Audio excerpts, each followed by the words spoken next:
एक छोटे से गांव में दो शरारती बच्चे रहते थे, छुटकी और राजू।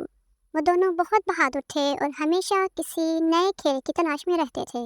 एक दिन जब वो जंगल में खेल रहे थे, अचानक उनके सामने एक अजीब सी जादूगरनी आ गई। इसने लंबा सा काला सूट पहना हुआ था, लेकिन वो बहुत दोस्ताना लग रही थी। जादूगरनी ने कहा, अरे बच्चों, क्या तुम मेरी मदद कर सकते हो? मेरी जादुई छड़ी कहीं खो गई है और जब तक वो वापस नहीं मिलेगी मैं कोई जादू नहीं कर सकती। राजू ने हंसते हुए कहा, अरे वाह, आप जादूगरनी हैं, आपको तो अपनी छड़ी को जादू से वापस लाना चाहिए। जादूगरनी ने अफसोस से कहा, मेरी छड़ी के बगैर मेरा जादू किसी काम का नहीं। वो बहुत शरारती है, खुद ही कहीं गायब हो जाती है। छुटकी ने जोर से कहा, हम आपकी मदद करेंगे, ये तो बहुत अच्छा काम लगता है।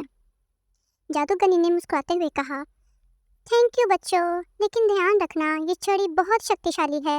अगर गलत हाथों में चली गई तो मसला हो जाएगा। छुटकी और राजू ने फौरन छड़ी ढूंढने का फैसला किया। वो दोनों जंगल में इधर उधर ढूंढने लगे, लेकिन छड़ी का कोई पता न चला। अचानक राजू ने एक दरख्त के पीछे कुछ चमकता हुआ देखा। वो रही! राजू ने खुशी से कहा। जैसे ही राजू ने छड़ी उठाई, अचानक तेज हवा चलने लगी और छड़ी अपने आप जादू करने लगी। राजू के सर पर बड़े बड़े खरगोश के कान उगाए। छुटकी हंसकर बोली, राजू, तुम तो खरगोश बन गए हो। राजू ने शरारत से कहा, ये तो बहुत मजे का है, मैं खरगोश की तरह उछल सकता हूँ। लेकिन जादूगरनी ने कहा, नहीं बच्चों, इस छड़ी से खेलना बहुत खतरनाक है, इसे फौरन वापस करो। छुटकी ने छड़ी राजू से लेने की कोशिश की, लेकिन जैसे ही इसने छड़ी को पकड़ा, वह हवा में उड़ने लगी। अरे, मैं तो उड़ रही हूँ, छुटकी ने हैरत से कहा। अब दोनों बच्चे जादू की शरारतों में फंस चुके थे, लेकिन इन्हें एहसास हो गया कि छड़ी बहुत शक्तिशाली है, इसे फौरन वापस करना चाहिए।